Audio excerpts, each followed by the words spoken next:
नमस्कार, मी माधुरी गद्रे।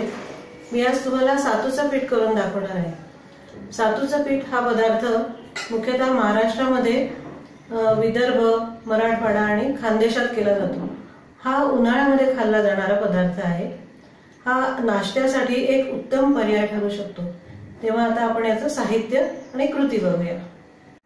याचं साहित्य आहे 4 वाट्या गहू, 3 वाट्या हे डाळ आहे, पंढरपुरी डाळ, हे आपण चिवड्यात वापरतो ना ते डाळ आहे। नंतर अर्धी वाटी जिरं, अख्खं जिरं, चिमूटभर मीठ आहे, थोडी वेलची पूड आहे आणि हे पीठ शेवटी कालवण्यासाठी जे दूध लागतं ते दूध आहे। आता हे गहू आपण स्वच्छ धुवायचे आणि एका फडक्यामध्ये घट्ट बांधून ठेवायचे। सगळं पाणी निघून गेलं पाहिजे त्यातून। एक अर्धा तास हे बांधून ठेवायचे गहू। तर कापडामध्ये आपण जे गहू बांधून ठेवले होते ना अर्धा तास, ते आता मी त्यातनं काढलेत। अर्धा तास होऊन गेलाय, त्यातनं काढलेत मी। आता कढई गरम केली आहे, त्याच्यात आपण आता हे भाजून घेऊया।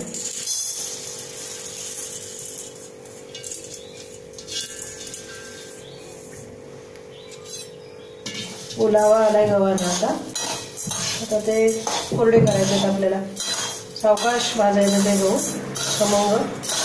हे बघा आता गहू भाजत आले। गहू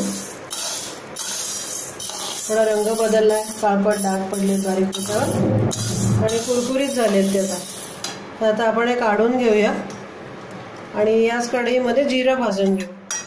हे काढून घेते मी।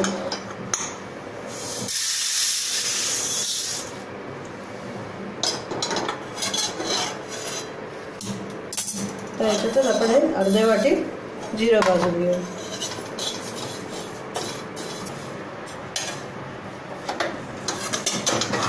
हे मी आता याच्यावर घालते बरोबर। हे मिसळून घ्यायचं।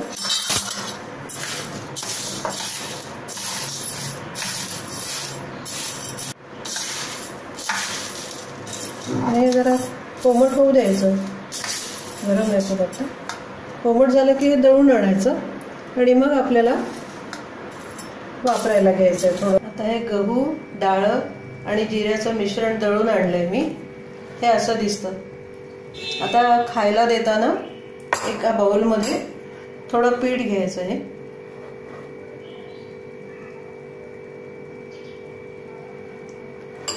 त्याच्यात एक चिमूटभर मीठ घालायचं, अगदी थोडंसं चवीप्रमाणे, आणि साखर घालायची आपल्याला त्याच्यात। त्याच्याऐवजी आपण गूळ सुद्धा घालू शकतो।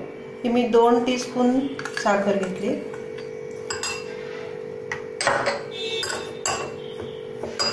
आणि 1 चिमूट वेलची पूड घालायची।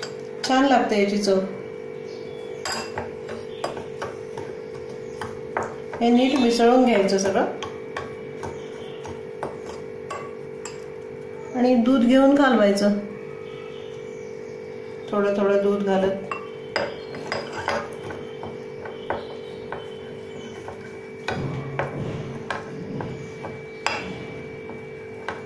आपल्याला कसं पातळ घट्ट हवंय त्याप्रमाणे।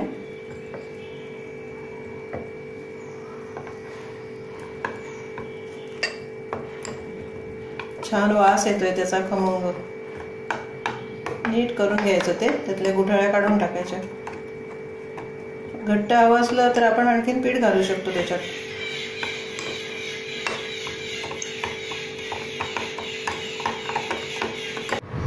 अगदी सोपं आहे करायला, छान शरीराला आपल्या गारवा देणार आहे, त्यामुळे उन्हाळ्यात नाश्ता म्हणून अगदी छान आहे। तुम्ही नक्की करून बघा आणि आवडलं तर लाईक करा।